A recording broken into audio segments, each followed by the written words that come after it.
Cleanup underway from yesterday's nor'easter. Video here from Smithfield, taken from Breaking News 1 early this morning.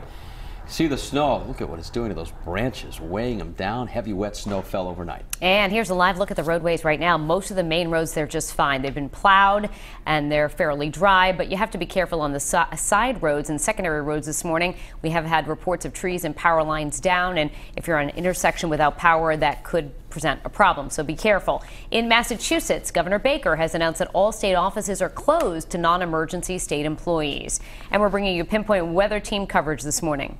Michaela McDonald out and about in Breaking News 1, checking on road conditions for us this morning. Julianne Lima is in Warwick. That's where National Grid's response team is headquartered. But first, we want to check in with Michelle for the very latest this morning.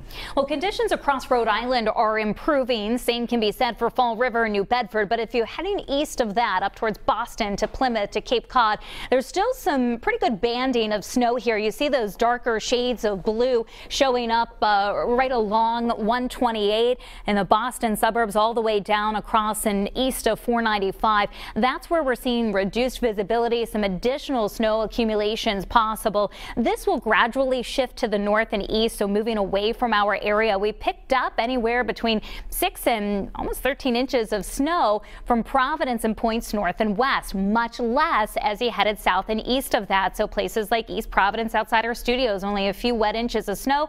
For Portsmouth, just about a dusting. Highest totals more than 2 feet in parts of western Connecticut and western Massachusetts. Northern, north central Mass seeing about 1.5 feet of snow. So some very significant amounts. And that's why you're seeing in New England in general, if you add all the states together, hundreds of thousands without power. Looking at our Providence city cam, still a little murky out there. Some light snow falling, 33 degrees, feels like 24. Winds are breezy today.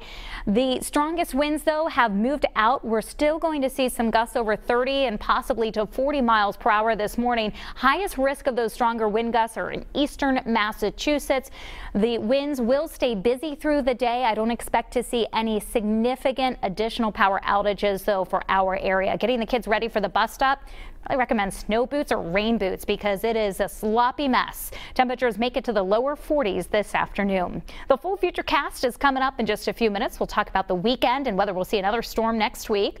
Right now, I want to go out to the roadways and see what the main roads are looking like for the morning commute. Danielle. All right, Michelle, thank you. Live look right now at 7:03. This is 95 at Orem Street, and check it out.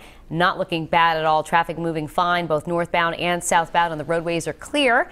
As we quickly show you our maps right now, we've been seeing a lot of green out there, indicating that conditions are pretty good for Thursday morning. We'll have another traffic update coming up in 10 minutes. And for even more on the road conditions right now, we head out to Breaking News 1. Yeah, Eyewitness News reporter Michaela McDonald has been following the situation in Breaking News 1 all morning. And where are you now, Michaela?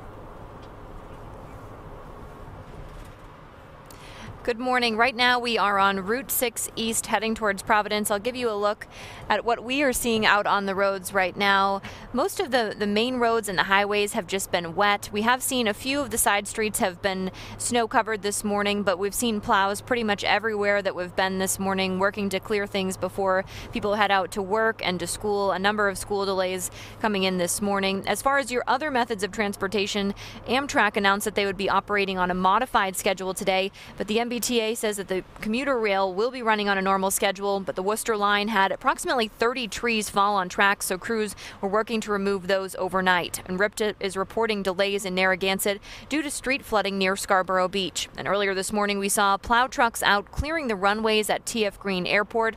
And there were 6 cancellations out of TF Green. Those were all leading up to about this time, 7 o'clock. But then later in the morning and the afternoon, those flights were looking to be on time. You may want to leave a little extra time for your drive to work or to school today, even though the roads are looking pretty good right now. It will take a little bit longer to uncover your car this morning, to clear off your car, because it is a very heavy snow that fell overnight. Live in Breaking News 1, Michaela McDonald, Eyewitness News. So several reports of trees, power lines down across the region. See a few here behind us. This is Adelaide Avenue in Providence. So after restoring power to those who lost it during last week's storm, National Grid, they're back out there again, dealing with thousands more outages today. Eyewitness News reporter Julianne Lima is live in Warwick, tracking the latest for us. Julianne? Well, Danielle and Patrick, we're here at the Crown Plaza, which is National Grid's staging center in Rhode Island, and we just saw a mass exodus of morning crews leave, and we saw some of the overnight trucks come back. You can see there are some teams out here warming up their trucks, clearing the snow off of their equipment, and they're getting ready to start their day. These teams are. But National Grid spokesman Ted Cressy sent this tweet about an hour ago. No rest for the weary, a full complement of more than 700 crews in New England already getting the power back on for National Grid customers in Rhode Island and Massachusetts. And we know that to be true. We have some video from teams coming back to the staging area earlier this morning, ready to swap out with the fresh morning crews, which again just left a couple minutes ago. Now, at last check, nearly 19,000 National Grid customers in Rhode Island are without power. The vast majority of those outages are in Providence County, the northwest corner of the state. Nearly 17,000 customers there are affected. About 10,000 National Grid customers in Bristol County, Mass. also lost power last night, and about 44,000 Eversource customers in eastern Massachusetts lost power.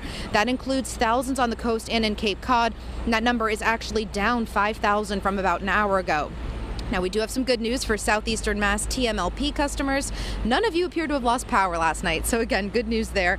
Now, here are some numbers you're going to want to keep handy throughout the day. To report an outage, National Grid customers can call 1-800-465-1212. Eversource customers should call 1-800-592-2000. Now, many of the people who lost power overnight only just got it turned back on after last week's storm, but again, the number of reported outages is drastically lower today. You'll remember on Friday we reported about 150,000 National Grid customers without power, and at the peak of outages last night there were about 51,000 National Grid customers. And you can see crews right behind me getting ready to head out and continue trying to restore power. Coming up in about 30 minutes, we'll tell you when National Grid expects power to be back on. Reporting live in Warwick, I'm Julianne Lima, Eyewitness News.